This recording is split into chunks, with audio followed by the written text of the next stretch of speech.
오늘 말씀은 사도행전 27장 1절에서 12절까지 드디어 바울이 로마로 전도 여행을 갑니다. 그 말씀을 오늘 본문을 읽으면서 같이 은혜를 나누도록 하겠습니다. 교독하도록 하겠습니다. 우리가 배를 타고 이탈리아로 가기로 작정됨에 바울과 다른 죄수 몇 사람을 아구스도대의 백부장 율리오란 사람에게 맡기니 아드레모테노 배에 우리가 올라 항해하였세. 마게도냐의 데살로니가 사람 아리스다고도 함께 하니라. 이튿날 시돈에 대니 율리오가 바울을 친절히 대하여 친구들에게 가서 대접받기를 허락하더니 거기서 우리가 떠나가다가 맞바람을 피하여 구브로 해안을 의지하고 항해하여 길리기아와 밤빌리아 바다를 건너 누기아의 무라시에 이르러 부장이 이달리아로 가려 하는 알렉산드리아 배를 만나 우리를 오르게 하니 배가 더디가 여러 날 만에 간신히 니도 맞은편에 이르러 풍세가 더 허락하지 아니하므로 살몬의 앞을 지나 그레데 해안을 바람막이로 항해하여 간신히 그 연안을 지나 미항이라는 곳에 이르니 라세아 시에서 가깝더라. 여러 날이 걸려 금식하는 절기가 이미 지났으므로 항해하기가 위태한지라 바울이 그들을 권하여 네, 여러분이여 내가 보니 이번 항해가 화물과 배만 아니라 우리 생명에도 타격과 많은 손해를 끼치리라 하되 백부장이 선장과 선주의 말을 바울의 말보다 더 믿더라. 그가 겨울을 지내기에 불편하므로 거기서 떠나 아무쪼록 베닉스에 가서 겨울을 지내자 하는 자가 더 많으니 베닉스는 그레데 항구라. 한쪽은 서남을 한쪽은 서북을 향하였더라. 오늘은 바울이 에베소 사역을 하고 에베소에서 큰 응답과 하나님의 증거를 얻는 그런 일이 있었지만 거기에 머무르지 않고 내가 예루살렘에 갔다가 노마도 가고 그 다음에 서바나도 갈 것이라고 이렇게 바울은 마음에 그 노마를 품고 있었습니다. 그때에 또 주님께서는 이제 그렇게 품고 예루살렘에 왔는데 예루살렘에 왔을 때에 그 유대인들에 의해서 결박을 당했잖아요.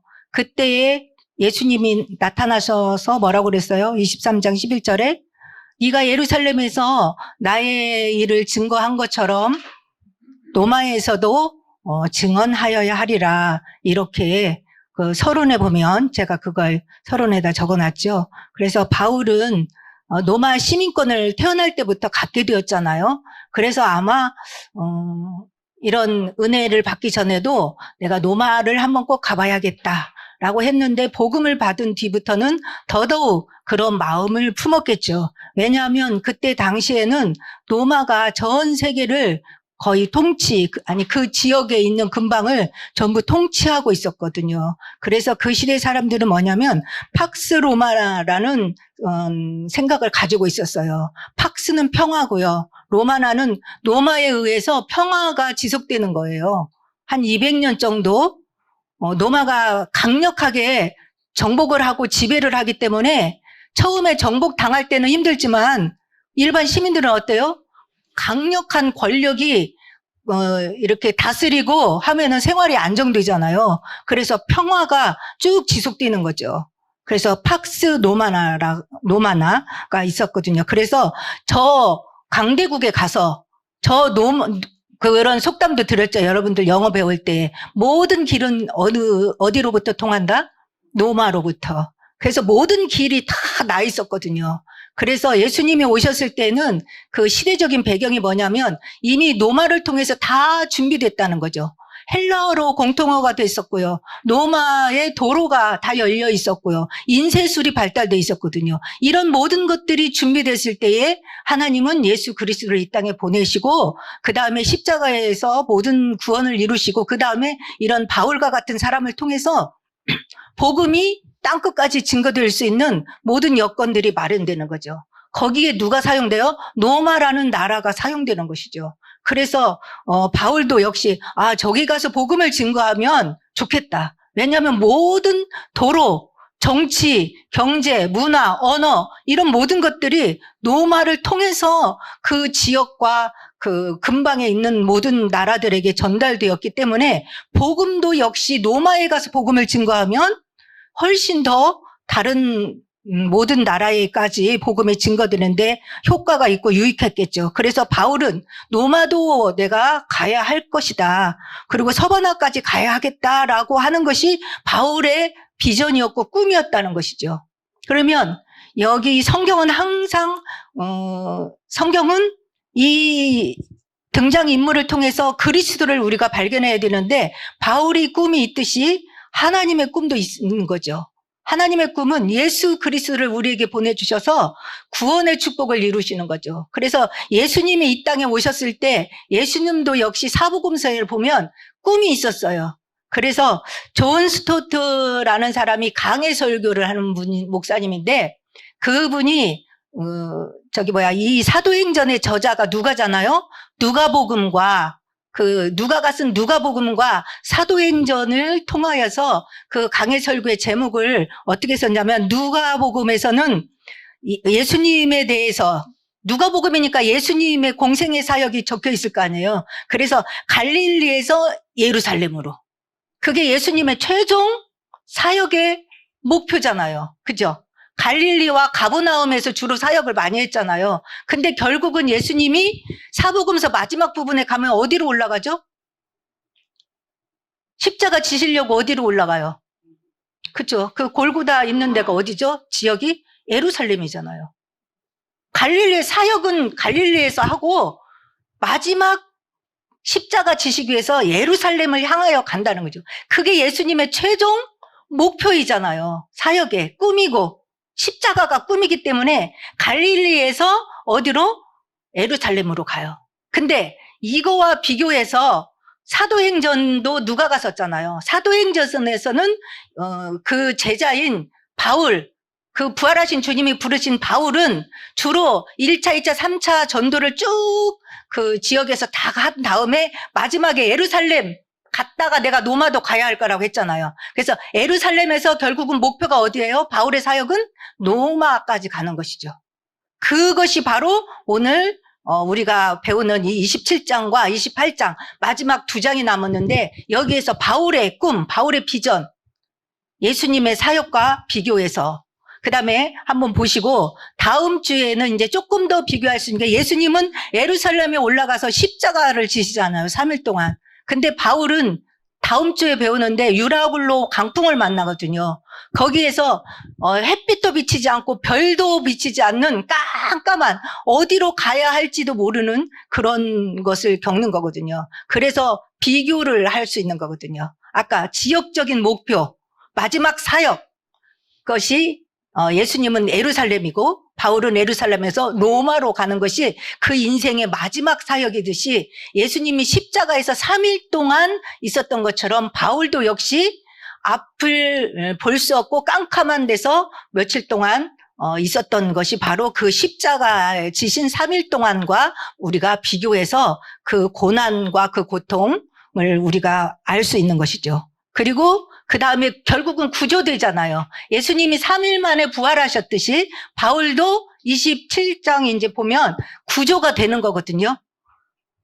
거기까지 이제 우리가 이 바울의 여행, 이 노마로 가는 여행인데 드디어 이루어지고 있는데 이것이 만만치 않은 것이 이제 우리가 배우는 27장에 나와 있거든요. 이제 한번 그 본문을 보면서 살펴보도록 하겠습니다.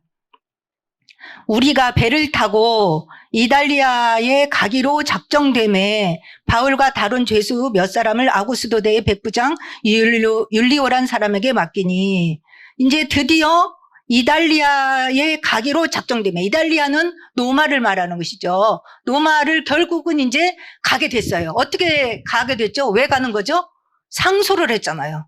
내가 가이사 앞에 상소한다 했기 때문에 가이사를 만나러 노마로 보내지는 것이죠. 그래서 이제 바울이 마음에 품었던 노마 행이 이루어지는데 배를 타고 가는 것이죠. 그 지중해 바다를 여러분들이 이 말씀을 들으면서 지도를 참고를 하시면 훨씬 더 이해하는데 쉽겠습니다. 배를 타고 이달리아로 가기로 작정됐는데 누구랑 가냐면 바울과 다른 죄수 몇 사람을 데리고 가요. 여기서 바울 혼자만 가는 것이 아니라 다른 죄수 몇 사람을 데리고 가는 것이죠. 근데 이 사람들은 책을 읽어보면 이 사람들은 사형수들인데요. 사형을 확정해서 거기 가서 시행을 하려고 가는 거예요. 그러니까 다른 사람들이 볼 때 바울이 그 사형수들 틈에 끼어서 같은 죄수의 모습으로 가니까 율리오라는 사람은 아까 바울에게 친절을 베풀었던 것을 읽었잖아요. 그렇지만 잘 모르는 그 뱃사람들이 볼 때는 바울도 역시 흉악범으로 볼 수도 있는 그런 상황인 거거든요. 그래서 그런 사람들하고 같이 가는데 누가 여기서 이끄는 사람이냐면 아구스도대의 백부장한테 이 사람들을 데리고 가도록 이제 된 것이죠. 총독이 허락을 했겠죠. 그래서 백부장인데 이름이 누구예요? 율리오라는 사람이에요. 근데 그 부대의 이름은 아구스도대. 이 아구스도대는 가이사의 직속 직할 부대라고 합니다. 그래서 거기에 속해 있는 가이사 부대에 속해 있는 이 백부장이 이 사람들을 이끌고 이제 항해를 하기 시작합니다. 이제 항해를 하는데 2절부터 이제 배를 2번 타게 돼요. 여기서. 그랬는데 아직 배를 타기 전에 1절에 보니까 우리가 그랬어요. 우리가는 복수죠. 여기서 보면 그러면 우리가는 누굴까? 바울이 자기 혼자 바울이 이 글을 썼다면 내가 배를 타고 이렇게 해야 되잖아요. 근데 우리가 배를 타고 이렇게 한 거는 이 사도행전은 누가 쓰고 있죠, 지금? 네, 누가가 쓰고 있기 때문에 우리가는 바울과 누가가 같이 가고 있다는 거예요. 그 다음에 한 사람 더 가는데 누구냐면 2절 말씀해 보니까 한번 2절을 볼까요? 아시아 해변 각처로 가려 하는 아드라무테노 배에 우리가 올라 항해할세. 이제 배를 타고 항해하는데 거기 누가 가요? 마게도냐의 데살로니가 사람 아리스다고도 함께 하니라. 그러니까 최소한 여기에서 이름이 밝혀진 사람은 누가와 누구죠? 아리스다고와 바울 이 사람들, 그다음에 다른 죄수들 이렇게 가는데 여기에서 이제 일대기에서 함께 살펴보자면 하나님께서는 이 노마로 가는 죄수로 가는 거잖아요. 근데 여기 그러니까 얼마나 자기가 노마를 가기를 꿈꿨지만 이런 모습으로 가는 거는 별로 나와 있지는 않았었거든요. 설마 내가 이런 모습으로 노마에 갈 거라고는 바울도 처음에 생각할 때는 생각하지 못했던 것 같아요. 내가 죄수로 가야겠다. 그런 건 생각하지 않았거든요. 근데 하나님의 큰 그림과 계획 속에서 이런 모습을 가지고 가게 되고 있는 것이죠. 그런데 하나님은 이 어려운 노마행을 바울 혼자 죄수들 틈에 끌려서 가도록 하지 않고 누가는 직업이 뭐죠? 네, 그쵸, 의사지요. 의사도 딱 붙여서 몸도 관리하게 하고 이렇게 주치의를 딱 붙여줬고요. 그 다음에 아리스다고는 어떤 사람이냐 하면 이제 마게도냐 사람이라고 있잖아요. 그러면 마게도냐의 그 전도 여행 갔을 때에 바울에 의해서 전도를 받은 사람인 거예요, 이 사람이. 근데 거기 지도에는 이게 지금 노마로 가는 거기 때문에 나와 있지는 않지만 마게도냐는 큰 글씨로 보이죠? 마게도냐 첫 성은 어디였죠? 마게도냐 첫 성은 빌립보였어요. 빌립보에서 복음을 증거했다가 거기에서 핍박이 일어나니까 그 다음에 간 데가 바로 데살로니가거든요. 거기 그런 지역은 안 나와 있지만 데살로니가에서 복음을 받은 사람이죠. 그러면 데살로니가는 사도행전 17장에 보면 야손의 집에 가서 귀부인들이랑 이런 사람들에게 복음을 증거했잖아요. 근데 그 유대인들이 뭐래요? 여기 이 사람들이 천하를 소동하는 사람들을 야손이 들였도다 하면서 막 잡아갔어요. 그때에 누가 잡혀갔냐면 아리스다고가 야손이랑 잡혀갔어요. 그 내용은 한번 잠깐 볼까요? 거기 그 내용은 아니지만 사도행전 19장 29절 그렇게 복음을 받은 사도행전 19장 29절에 보면 아리스다고가 에베소에서 바울이 예루살렘에 올 때 같이 따라온 사람이에요. 자, 사도행전 19장 29절 한번 해주세요. 방송실.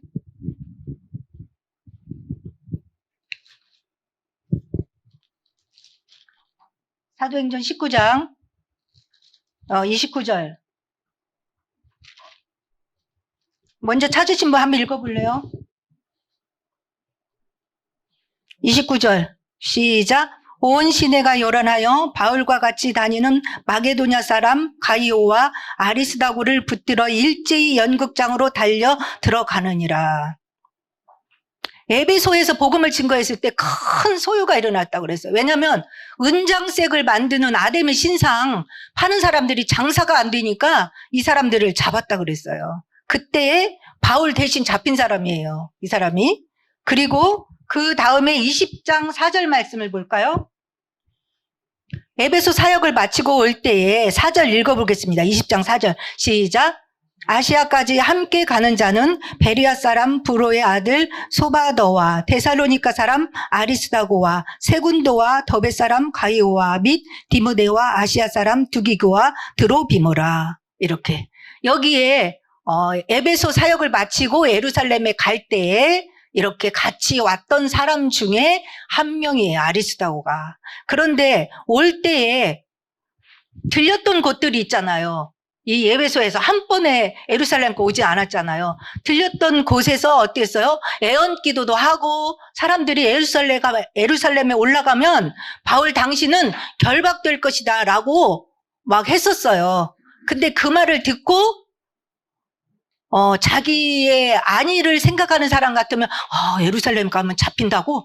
그러면 바울 따라가면 내가 뭐 별로 나올 것도 없겠다. 따라다녀봤자 손해보겠다. 나까지 잡히는 거 아니야? 내 인생 망하는 거 아니야? 이렇게 하고 안 따라올 수도 있었는데 그런 것들을 다 알면서도 예루살렘에 왔어요. 같이 왔어요.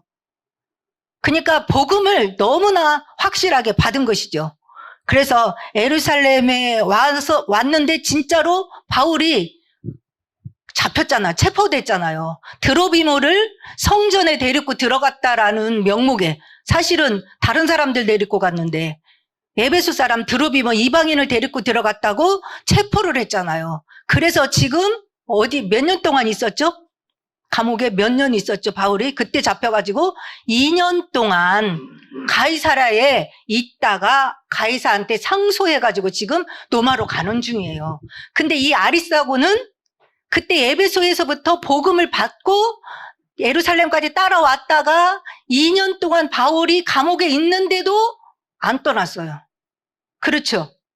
같이 지금 있었던 거예요, 여기에. 그리고 지금 어디를 같이 가요? 로마를 같이 가는 거예요. 그러니까 마음이 어때요? 전혀 변하지 않고 있다는 거죠. 나에게 복음을 전해준 바울이 지금 그때 처음에 복음 전했을 때는 자유인이었지만 로마에 와서는 죄인이 된 거예요. 죄가 없지만 죄인으로 2년 동안 있었어요. 아무런 힘도 없어 보여요. 근데도 그 복음을 받은 그 믿음 변치 않았고 그 복음 전해준 그 사람을 떠나지 않았고 로마까지 지금 같이 가고 있다는 것이죠. 하나님은 그렇게 복음 받은 변함없는 일꾼과 제자 동역자를 바울에게 붙여줘서 로마까지 지금 여행을 같이 가게 만들고 있다는 것이죠. 누가와 아리스다고를 같이 보내주신다는 거죠. 그리고 이 아리스다고를 하나 더 보면 골로새서 4장 10절, 이 사람은 어디까지 같이 바울과 함께 했느냐? 골로새서 4장 10절 말씀 같이 읽어보겠습니다. 시작. 나와 함께 갇힌 아리스다고와 바나바의 생질 마가와 이 마가에 대하여 너희가 명을 받았음에 그가 이르거든 영접하라. 로마까지 지금 같이 가고 있는 장면이지만 오늘은 거기 가서 어떤 이유로인지 모르지만 같이 갇혀 있어요. 로마 감옥까지. 그래갖고 전승에 가면 거기서 순교를 당했다고 하더라고요. 아리스다고는요. 그러니까 복음을 받고 변함없는 믿음을 가지고 바울의 동역자로 끝까지 감옥에 끝까지 같이 쓰임받았던 이런 동역자인 것입니다. 이 모든 것들은 누가 하시는 것입니까? 사람을 만나게 하고 붙이고 합력하여 선을 이루게 하는 하나님께서 여러분에게도 옆에 그런 사람을 이미 지금 주셨고 그렇게 여러분들을 지금까지 인도하고 계시는 것입니다. 앞으로도 여러분의 인생에도 홀로 가지 않게 하십니다. 전도자의 길을 여러분 홀로 가게 하지 않고 주변에 있는 사람들을 하나님이 누구로 붙였다고요? 돕는 자로, 동역자로 하나님은 붙여서 주님의 길을, 전도자의 길을 가게 하고 계신다는 것이죠. 그것을 믿으시고 항상 하나님께 감사하고 담대하시기를 바라겠습니다. 그리고 바울이 이제 그 동역자가 나왔으니까 로마서 16장이 제가 생각이 났습니다. 바울이 사역하는 동안 총망라에서 바울에게 붙였던 하나님의 축복된 만남의 축복이 로마서 16장에 총망라에 돼 있잖아요. 여러분들이 이미 잘 알고 있는. 근데 거기에는 사람들이 이름이 굉장히 많이 나와 있어요. 근데 그 중에서 별명을 가지고 특징을 지자면 한 7가지의 별명을 가진 제자들을, 동역자들을 붙여주셨어요. 잘 알고 있죠? 처음에 베비 같은 사람은 보호자라고 했고요. 브리스길라 아굴라는 동역자, 가이오는 온 교회의 식주인 이렇게 붙이고요. 그 다음에 사랑하는 자라고 하면서 이름들을 많이 적어놨어요. 여러분들이 이번 주에 시간이 만약 되신다면 거기 로마서 16장을 읽으면서 바울에게 이렇게 하나님은 붙여주셨구나. 절대 하나님의 일을 혼자 하게 하지 않는구나. 나에게도 이렇게 하나님이 사람을 붙여주셨구나. 앞으로도 붙여주실 것이다. 이 믿음을 가지고 정말 감사하고 담대한 믿음으로 주님의 길을, 믿음의 길을 가시기 바랍니다. 그 다음에 수고하는 자, 주 안에서 수고하는 자, 그 다음에 인정받은 자, 그 다음에 친척 같은 사람들을 하나님은 이렇게 붙여주셨습니다. 육신의 형제도 형제지만 영적으로 하나님이 이렇게 복음 안에서, 그리스도 안에서 하나 된 이런 보호자, 동역자, 식주인 이런 제자들을, 동역자들을 우리에게 붙여주고 있다는 것을 오늘 말씀을 통해서 다시 한번 살펴봤습니다. 이제 2절 말씀 보면서 이제 이 사람들을 이제 아드라무테노 배에 이제 올라갔어요. 그 배를 타게 됐어요. 어디에서 탔어요? 시돈에서 탔어요. 가이사라에서 이제 시돈까지 옮겨갔겠죠. 거기에서. 그래서 이튿날 시돈에 대니 그랬어요. 하루 만에 갔죠? 가이사라에서 시돈까지는 그 이튿날이니까 하루 만에 갔어요. 가니 거기에서 이제 율리오가 이제 시간을 조금 배를 이제 타면서 시간이 좀 있었던 것 같아요. 그래서 율리오가 바울을 친절히 대하여, 백부장이잖아요. 그리고 바울은 신분은 죄수예요. 근데 어때요? 친절했대요. 율리오가 바울을 친절히 대하여 친구들에게 가서 대접받기를 허락하더니, 우리가 비행기 갈아탈 때도 어때요? 시간 좀 나잖아요.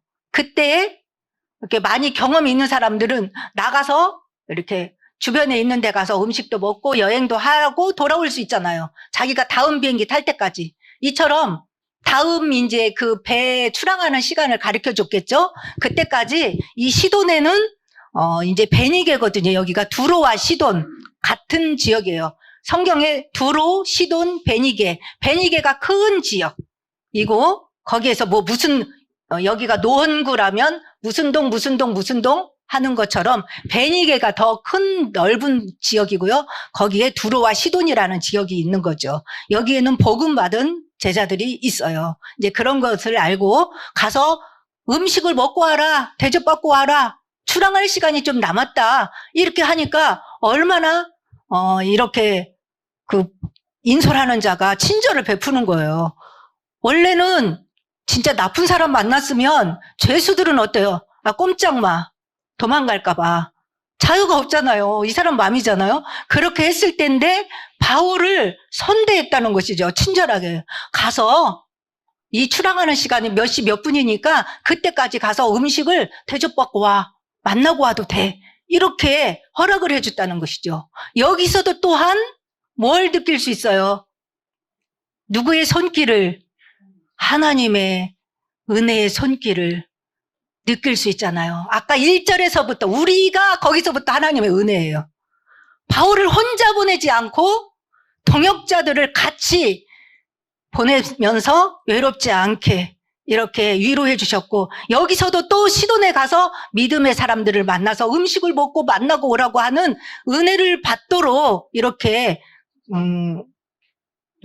율리오 백부장을 감동 감화해 주셨다는 게 얼마나 하나님의 은혜예요. 그냥 우리의 삶 속에서 하나님은 틈틈이 이렇게 주변 사람들에게 은혜를 받게 하시고 위로를 받게 해주시는 거죠. 여기에서 보면 바울이 2년 동안 갇혀 있었잖아요. 근데 음식도 제대로 아마 못 먹었을 거예요. 근데 하나님께서는 이 여행을 통하여서 다 누릴 수 있도록 하나님이 허락해 주시는 것을 우리가 볼 수 있고, 하나님의 아주 세밀하고 그런 손길을, 사랑을 느낄 수 있게 해주십니다. 그 다음에 4절, 이제 거기서 이제 시간이 돼서 거기서 또 거기서 우리가 떠나가다가 어디에서 떠나요? 시돈에서 이제 시작을 했어요. 그런데 맞바람을 피하여 맞바람이 불었나 봐요. 그래서 구브로 해안을 의지하여, 구브로가 이렇게 막아주고 있죠, 지도가. 그 구브로가 이제 맞바람을 막아주고 의지해서 항해하여 그 다음에 길리기아와 밤빌리아 바다를 건너 루기아의 무라시에 이르러 무라 봤어요? 구브로를 지나서 무라라는 곳에 있었죠. 거기까지 갈라디아 있는 그 땅, 거기 무라시에 이르러 6절에 보니까 거기서 백부장이 이달리아로 가려 하는 알렉산드리아 배를 만나 우리를 오르게 하니, 거기에서 어떻게 해요? 배를 갈아타게 만드는 것이죠. 근데 여기서 보면 무슨 바람이 불었어요? 시작을 하니까 맞바람을 피했다고, 맞바람이 불어버린 것이죠. 앞으로 가야 되는데 바람이, 내가 이쪽으로 가면 어디서 불어줘야 돼요? 빨리 가요? 뒤에서 불어줘야 되는데 앞에서 부는 것이 맞바람이잖아요. 그러니까 상당히 방해를 받고 있다는, 항해하는데. 그 다음에 방해하는데 만만치 않은 것이 어디에 나오냐면 풍세가 더 허락하지 아니하여, 그런 말도 나오거든요. 어디에 나올까요? 그 밑에 줄.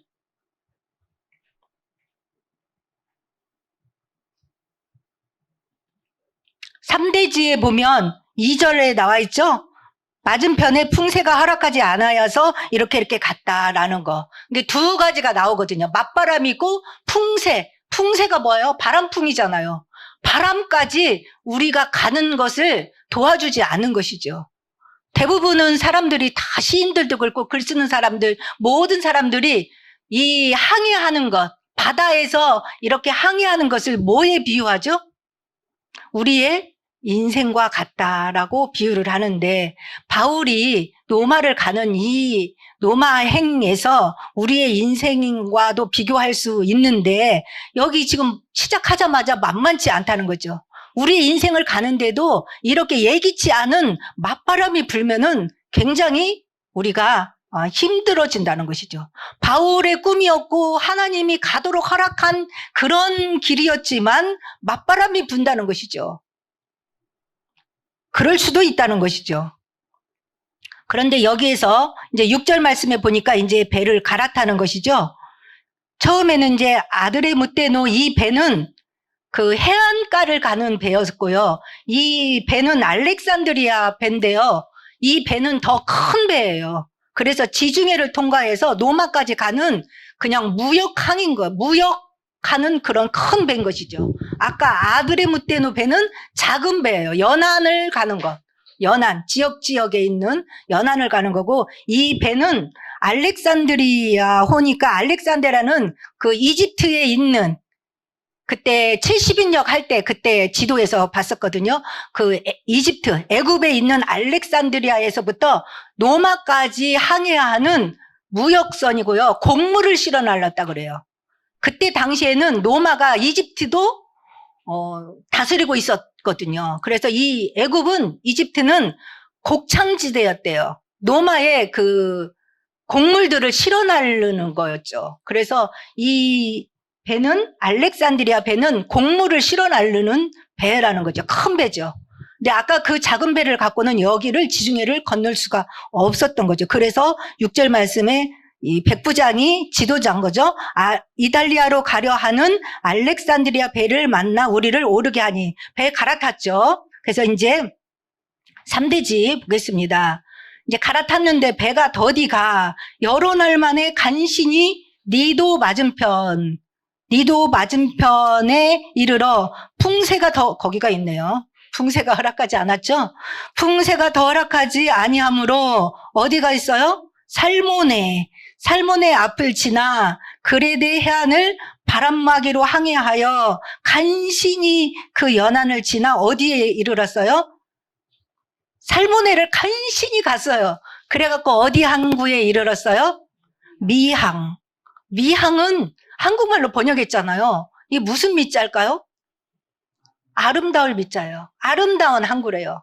그런데 오늘 이제 그 뒤편에 나오지만 아름답기는 했지만 여기에서 몇 달 동안 머물 수 있는 그런 조건이 안 되는 항구였대요. 그래서 여기서 머물 것이냐 갈 것이냐 그런 문제를 가지고 이제 고민하는 것이 좀 이따 나오거든요. 그런데 이 미항은 8절을 보니까 간신히 그 연안을 지나 미항이라는 곳에 이르렀는데 거기 그 미항은 라세아시에서 가깝더라. 그 라세아시도 안 나와 있죠. 미항 옆에 그게 라세아시예요. 거기서 이제 안 나와 있지만 왜냐하면 왜 라세아시라고 여기 성경에 나와 있냐면 미항이라는 데가 알려지지 않은 곳이었기 때문에 그래요.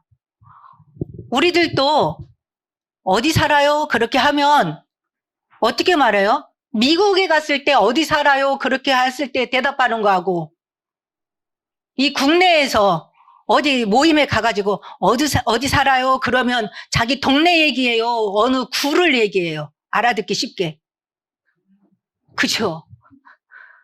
근데 미국에 갔는데 어디 살아요? 그러면 여기 조그만 동네 얘기하면 미국 사람 거기서 알아들어요? 아니죠. 한국에서 왔어요? 이렇게 더 큰 지역의 범위를 말을 해줘야 되는 듯이 여기서도 미항이라고 하면은 몰라봐. 못 알아들어. 그러니까 조그만 항구라는 뜻이에요. 그러니까 다른 사람도 아는 라세아시. 우리는 다 생소하지만 두 개 다. 근데 이 사람들은 라세아시는 아는데 미항은 잘 모르는 조그만 데라는 것이죠. 그래서 다 알아들을 수 있는 그 시내 이름을 말을 했다는 것이죠. 라세아시에서 가깝더라. 그리고 9절에 보니까 여러 날이 걸려 금식하는 절기가 이미 지났으므로 항해하기가 위태한지라 바울이 그들을 권하여. 그래서 여기서 보면 이제 며칠이 지났는데 금식하는 절기가 이미 지났으므로 그랬거든요. 근데 여기서 금식하는 절기는 대부분 대속죄일이라고 해요. 대속죄일은 이제 금식을 하는데 그 원력을 음력으로 한대요. 이 날을. 그러니까 음력이니까 여러분의 생일도 음력으로 하는 사람은 해마다 날짜가 바뀌어요. 똑같아요. 바뀌잖아요. 양력 생일을 세는 사람들은 똑같죠. 그런데 음력으로 하는 사람들은 해마다 생일이 바뀌어요. 이때도 음력으로 계산을 하니까 날짜가 맨날 바뀌는데 이때는 AD 59년이라고 해요. 그때는 이 속죄일이 10월 5일에 속했다고 그래요. 그런데 이때 11월 초까지는 모든 그 여행을 마쳐야 되는 거래요. 그러니까 이때는 약간 가도 될까 말까 하는 그때. 그래서 이때는 전부 다 3월이 될 때까지는 이 겨울 동안에 절대로 여행을 하지 않는 곳이에요. 왜냐하면 그때 당시에는 태풍이 불어오는 시기였기 때문에 여행을 할 수가 없는 그런 시기라는 것이죠. 그러니까 여기도 나와 있잖아요. 9절 말씀에 금식하는 절기가 이미 지났다는 거죠. 이미 지났다는 것은 꽤 지났다는 거예요. 그러니까 항해하기에는 상당히 위태한 시기가 됐다는 거예요. 근데 여기를 바울은 전도하면서 몇 번 왔다 갔다 했잖아요. 11번을 여행을 했다고 하더라고요. 그리고 한 3번은 파선했고요. 그래서 바울은 이런 경험도 있는 거예요. 물론 선주와 선장은 경험이 더 많겠죠. 그러나 바울도 있는 거예요. 이 절기로 경험을 했기 때문에. 그래서 항해하기가 위태한지라. 그래서 바울이 그들을 권했어요. 10절 말씀에 말하되 여러분이여 내가 보니 이번 항해가 하물과 배만 아니라 우리 생명에도 타격과 많은 손해가 끼치리라 이렇게 써요. 그러니까 지금 뭘 실었죠? 화물? 곡식을 많이 실은 거예요. 이집트에서. 그 다음에 이것을 갖다가 팔기도 하고 노마에다가 갖다가 이제 바치는 거죠. 그 다음에 배도 위험하고 우리 생명도 위험할 거, 손해가 많이 날 것 같다. 이렇게 하니까 판단을 해야 되잖아요. 이 미항에서 떠날 것인지 말 것인지. 11절에 백부장이 결정권이 있는데요. 선장과 선주의 말을 누구의 말보다? 바울의 말보다 더 믿더라. 그래서 더 믿었고요. 그 다음에 12절에 이제 마지막 절, 그 항구가 겨울을 지내기에 불편함으로 지금 미항에 있잖아요. 여기서 몇 달 동안 머물기에는 시설이 갖춰지지 않았었나 봐요. 그러니까 누가 봐도 이거 맞아요. 불편해. 여기에 있으려면. 그래서 거기서 떠나 아무쪼록 베닉스에 가서 겨울을 지내자 하는 자가 더 많으니. 베닉스는 그레데 항구라. 그레데 항구에 베닉스 지도에서 봤죠? 미항하고 베닉스 항구는 64km 정도 떨어졌다고 하더라고요. 그래서 뒤에서 바람이 불어주고 남풍이 불고 이렇게 밀어주면 한나절 정도만, 한 4시간 정도만 잘 항해를 하면 이 미항에서 베닉스까지 갈 수 있는 거예요. 그러면 이 베닉스는 몇 달 동안 이제 항해를 못 해요. 노마까지 못 가요. 몇 달 동안, 겨울 동안을 3월이 될 때, 봄이 될 때까지는 거기서 머물 거거든요. 그러면 이 사람들이 말이 맞아요, 틀려요? 미항에는 지금 시설이 안 갖춰져서 있기가 힘들대요. 불편해요. 그 다음에 베닉스에 가면, 조금만 가면 거기는 몇 달 동안 머물 수 있는 여건이 되는 항구가 있는 거예요. 그런데 시기가 딱 애매한 거죠. 가자니 그렇고 안 가자니 그렇고. 여기 있기는 하루 이틀 있으면 여기가 있어도 돼. 근데 몇 달 동안 봄이 될 때까지 머물러야 되니까 여기 있기도 그렇고. 그래갖고 회의를 했겠죠. 근데 대부분의 사람들이 뭐라고 대답했어요? 가자고 하는 사람이 많아요? 여기서 머물자고 하는 사람이 많아요? 가자고 하는 사람이 더 많았어요. 누구 한 사람만 빼고. 바울 한 사람만 빼고. 바울도 물론 여기가 불편한 거는 알았겠지요. 그러나 지금 시기를 보니까 지금 가면, 그리고 영적으로도 기도를 했겠죠. 바울은. 그러니까 이번 항해를 가면 우리가 화물뿐만 아니고 배, 우리의 생명까지도 다 위험할 것 같다라고 했는데, 다 양쪽 말을 다 들어보더니 결정권 있는 백부장이 선장과 선주의 말을 바울의 말보다 더 믿었더라. 그래서 결국은 어떻게 해요? 출발을 했겠죠. 다음 주에 이 이야기가 이제 전개가 되는데, 이제 여러분은 이미 내용을 알고 있으니까 광풍을 만나죠. 그러면 오늘은 이제 여기까지만 내용을 살펴보고, 여기에 있는 메시지에서만 우리가 결론을 살펴보자면, 다 우리가 이렇게 우리의 인생을 살면서도 이러한 상황에 놓일 때도 있어요. 우리도 그냥 객관적으로, 합리적으로, 그냥 이치적으로 생각했을 때 백부장이 선장과 선주의 말 들은 것이 틀린 건가요? 잘못된 건가요? 여러분이 백부장이었다면 어떨 것 같아요? 틀렸어요? 선장과 선주의 말, 바울의 말을 안 들었으니까 틀렸어. 아니잖아요. 그쵸? 우리가 영적으로만 사는 건 아니잖아요. 이 세상에. 육신적으로도, 이치적으로 맞아야 합리적이고 객관적이고 그래야지죠. 그러면 이 사람들은 뭐예요? 제가 결론문에 처음 써놨죠. 이 사람들은 평생 선장을 한 사람이에요. 선장 그 자격증 따려면은 공부를 해야겠죠. 다 그런 거. 경험도 많고요. 선주, 배 주인이에요. 그러면 이 사업을 하는 사람이 이런 거 모르겠냐고요. 그게 잘 안단 말이죠. 바울이 잘 알겠어요? 선장과 선주가 잘 알겠어요? 이 배하고 지리 뭐 이런 풍세 같은 거. 이 사람들도 잘 아는 사람들이에요. 전문가예요. 그렇다면 백부장이 이 사람들의 말을 믿은 것이 잘못은 아니라는 것이죠. 그런데 결과가 바울이 말한 대로 됐다는 것이 오늘 이제 본문이에요. 다음 주까지 메시지가. 그러면 우리는 이런 상황에 놓였을 때 그러면 지식적인 것, 객관적인 것, 그런 것들은 전문가의 말을 우리는 안 듣고 영적인 말만 들어야 되느냐? 그러면 또 안 되잖아요. 광신자 되잖아요. 그렇죠? 그럼 어떻게 했으면 좋겠어요? 오늘 본문에서? 여론도 그랬어요. 아까 많은 사람은 여기 미양 너무 불편해. 화장실도 불편하고 따뜻한 물도 안 나오고 여기 잠잘 때 너무 바람이 추워. 근데 거기는 잠자는 것도 따뜻하고 뭐 이런 등등 여기는 나와 있지 않지만 우리가 그냥 인간적으로 생각했을 때 시설이 더 갖춰졌다면 그런 조건들도 있겠죠. 그래서 글로 가자 한 것이 잘못은 아니잖아요. 그러면 이제 다음 주에 보면은 바울이 말한 대로 되는 거거든요. 그러면 우리는 양쪽 이제 이런 상황에 놓였을 때 어떻게 해야 되냐?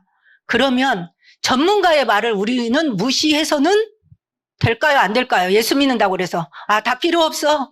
우리는 그냥 뭐 기도해가지고 그냥 하나님이 가는 대로 갈까? 이렇게만 안 됩니다. 정상적인 신앙은요. 세상적인 것도 하나님이 다 세상의 사람들도 전문가를 다 교육해서 세워놨기 때문에 그 말들을 잘 듣고 참고해야 됩니다. 아팠을 때 아기가 배가 이렇게 나왔는데 나는 예수 믿는다 그러면서 병원 안겨갖고 애를 아프게 하고 죽이는 사람들도 있잖아요. 그러면은 안 돼요. 그렇죠? 아무리 우리가 하나님의 자녀지만 병원에 가서 의사의 손길의 도움을 받아야 되는 것이죠. 진단을 받고. 이거와 똑같이 우리는 하나님의 나라에 속한 하나님의 백성이지만 세상에 있는 전문가의 말을 참고하고 여론도 무시하는 게 아니라 참고하지만 그것만 옳은 것은 아니라는 것이죠. 참고하되 우리는 어때요? 육신도 있지만 영적인 것이 있잖아요. 그것을 참고하되 우리는 항상 더 귀를 기울여야 되는 건 뭐예요? 하나님 말씀. 영적인 부분. 하나님은 무엇을 더 원하실까를 항상 더 먼저 생각을 해보고 전문가의 말을 참고해서 종합적으로 우리가 인도를 받아야 된다는 것이죠. 아시겠죠? 그러니까 육신적이만 치우쳐도 안 되고 영적으로만 치우쳐도 안 되고 어떻게 해야 돼요? 그죠? 세상에 살지만 우리는 어느 나라 백성이에요? 하나님의 나라 백성이기 때문에 이 사건, 이 문제는 하나님의 말씀에는 어떻게 나와 있을까? 항상 말씀을 가지고 비춰보세요. 그리고 주변에 기도하는 사람들과 같이 기도하면서 성령의 인도를 반드시 받으세요. 그리고 어떻게 해요? 객관적인 걸 참고하지만 말씀에 어떻게 나와 있는지 시편 119편 105절에 어떻게 나와 있어요? 주의 말씀은 내 발의 등이요 내 길의 빛이니이다. 말씀을 꼭 거울처럼 비춰보세요. 그 사건과 문제와 관계 속에 말씀을 꼭 비춰보시고 하나님 이것을 어떻게 하시면 좋을까요? 라고 물어보시고 반드시 기도하시고 그 다음에 주님께 맡깁니다. 인도해 주세요. 하나님은 보이지 않지만 보이도록 인도를 하실 것입니다. 잠언 3장 6절에도 뭐라고 그랬어요? 잠언 3장 6절 범사의 글을 인정하라. 그리하면 내 길을 지도하시리라. 범사에 하나님께 맡기고 기도하면서 인도해달라고 기도하시기를 바랍니다. 그렇다면 우리가 물론 망설여지고 갈등 생기는 일이 있고 선택하기 어려운 일도 있지만 하나님께서는 반드시 하나님을 기억하고 맡기고 주인 삼아서 하나님께 인도받는 이런 기도를 하고 말씀을 우리가 본다면 반드시 여러분들을 노마에 바울을 세우듯이 여러분들을 믿음의 길로 인도하여 주실 걸 믿습니다. 기도하겠습니다. 하나님 아버지 감사합니다. 바울에게 주신 노마를 향한 꿈이 드디어 이루어지는데 노마를 가는 항해길에 예기치 않은 맞바람과 풍세가 허락하지 않는 어려운 일들을 만나게 되었습니다. 바울은 기도하면서 또 하나님께서 경험하게 하신 경험은 절기를 가지고 비춰보았을 때 이번 항해가 어려움을 겪을 것을 말을 하였지만 전문가들과 여론에 의하여서 결정하였을 때 어려움을 겪는 것을 살펴보면서 우리의 인생길에서도 이와 같은 일을 만났을 때 우리가 육신에 치우치지 않고 또 영적으로만 치우치지 아니하고 전문가의 말을 참고하되 하나님의 말씀에 비춰보게 하시고 하나님의 계획을 보게 하시고 하나님께 맡기는 기도 속에서 성령의 인도받는 주의 백성들 되게 하옵소서. 반드시 노마에 세운 바울처럼 우리 예배교회 모든 성도들도 이 세계복음화의 주역으로 하나님 사용하여 주실 줄로 믿습니다. 예수 그리스도의 이름으로 기도했습니다. 아멘.